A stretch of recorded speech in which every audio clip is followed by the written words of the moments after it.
impact, just I want to tune your mind to the topic, just I have given it. Now, divorce, it is a permanent, I have already told you, it is a permanent separation and it is irreversible and we cannot come back, there is no point of regretting. And then, the one important thing is there is no inheritance between the divorced couple. As long as a woman is a wife of such and such a person, she has an inheritance rights in the husband's property and vice versa. Whether they belong to Hindu community or Muslim community or Christian community, the wife has inheritance rights in the husband's property if the husband predeceases the wife, and if the wife predeceases the husband also has a claim in the property of the wife. So, but once divorced, and his property rights also will vanish. And then,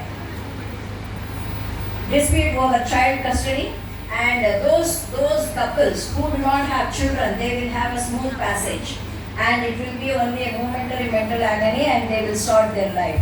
But with children, and there will be a dispute over child custody, whether I should take the child or you should take the child. And if there is a single child, that is the present norm, and in whose custody the child should be.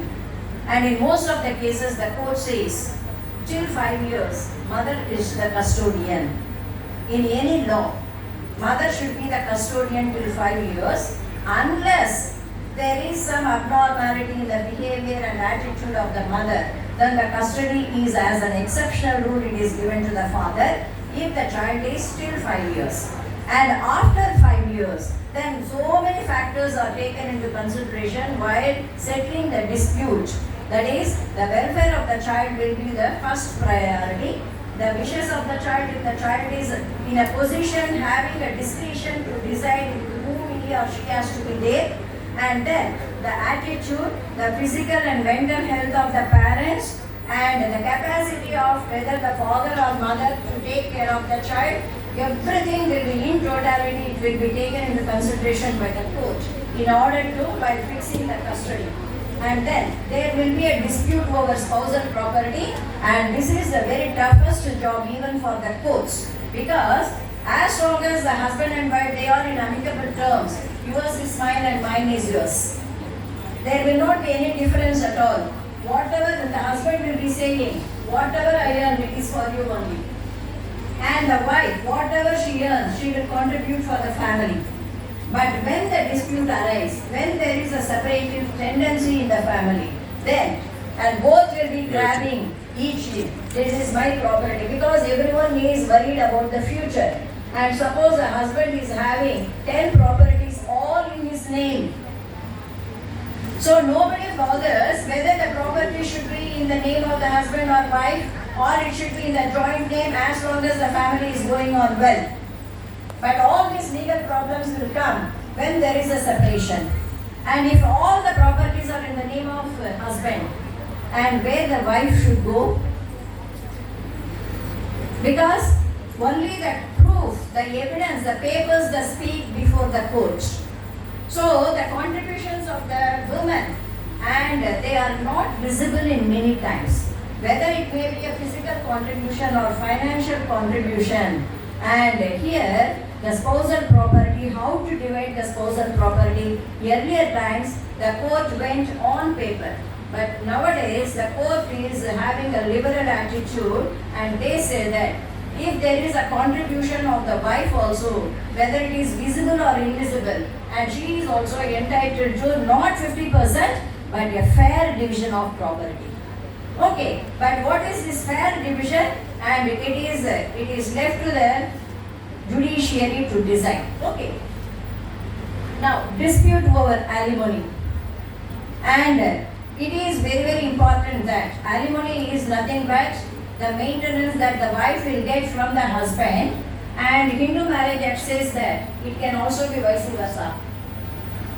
And Hindu Marriage Act alone says that husband is also entitled to maintenance or permanent alimony in case of divorce if he is incapable of surviving by all by himself, if he is physically handicapped, he doesn't have any source of income, and wife is also liable to pay maintenance to the husband. So this is also one thing. But at the same time, that is alimony is a quantum that is fixed by the court by taking into the consideration the income, the earning capacity, the dependence of the husband, the dependence of the wife.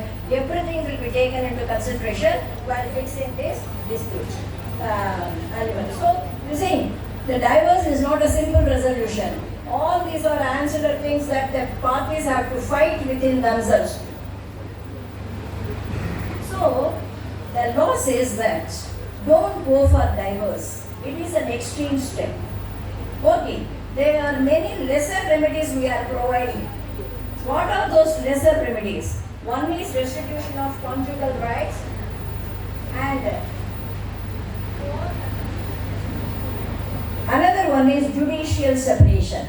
So restitution of conjugal rights, is it? Marriage is nothing but a bundle of conjugal rights and duties.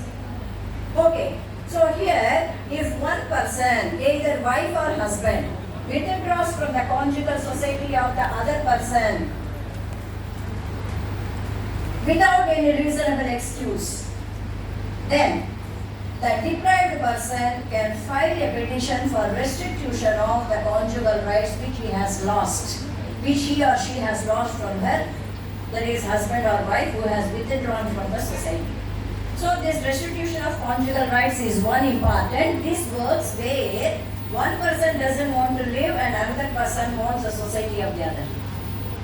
Okay, so if there is any reasonable cause, suppose the husband is treating her very cruelly, and cruelty is one very question அவர்ல madam உட PPT போடுங்க அது நீங்க ready பண்ணுங்க power point வேணுமா PPT இது pen drive வேணுமா அது क्वेश्चन அவர்ல போடுங்க மேம் உட நீங்க இல்லனா அவருக்கு கோபிக்கு வாட்ஸ்அப் பண்ணுங்க நீங்க அது அதோட பேசுங்க அப்போ இருக்கு இது சார் சாம கேக்குங்க எல்லாம் நிறைய மிச்சம் நிறையவே மிச்சம் அது கொடுக்கணும் students from the conjugal society of the husband. These are the very interesting cases that the courts will have to judge. So what is reasonable excuse? That depends on situation to situation. There are many number of cases where reasonable excuses have been considered as reasonable and the RCR has been denied to the husband. But there are many cases where the wife or husband withdrew from the conjugal society without any reasonable excuse. They may be having their own justification, but it should be legally valid justification. There the RCR, if the withdrawal is not without any justification, the RCR is granted. Restitution is granted. That means it is just like a suggestion or admonition by the court to the erring party that you better go and join with your husband or wife. What you are thinking as a reasonable excuse is not reasonable. So go and join with the husband. So there is this RCR where the wife or husband can go and join with the other party, and this is a lesser remedy. Okay, so if they join, then how long they can join? If there is a split, where they should go, we will come again. Then, so RCR nowadays it has become a very important issue that women employment. On the ground of employment, if woman is staying somewhere and husband is staying somewhere and she has taken up the job against the wishes of the husband, husband says, you better resign your job and come. Family is your criteria, first priority. She says, right to work is my first priority. Here, the right of the husband to have a conjugal society versus the right of the woman to have an employment. Okay, there the conflict is there. So this is also an important aspect in nowadays that we are finding. The courts are filled with RCR on the ground of women's employment. These are all debatable, but it is not the platform to debate. Okay, and if an invitation is given, I will come again to have a debate and where you all will involve. Okay, and then judicial separation is also one remedy that is available. And many people, they think that judicial separation is nothing but divorce. Because judicial separation means separation through the court. That is divorce. But divorce is something different. Judicial separation is different. Judicial separation does not Okay, sir. end the marital bond. Thank you, sir. Okay, judicial separation, they are judicially separated and the court thinks that, and even if the court gets some percentage of confidence that there is a possibility of reconciliation, and the court may order judicial separation even if the parties they want to divorce.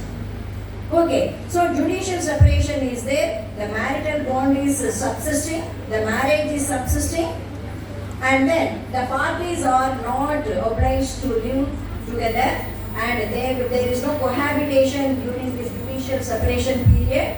But in case the husband dies during the judicial separation period, the wife is entitled to inheritance rights. Her rights are protected, and vice versa.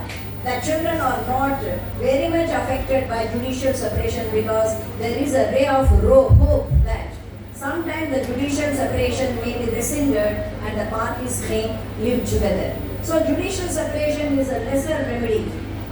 Okay, so we can also go in for remedies. These are some remedies that are available as an alternative for divorce.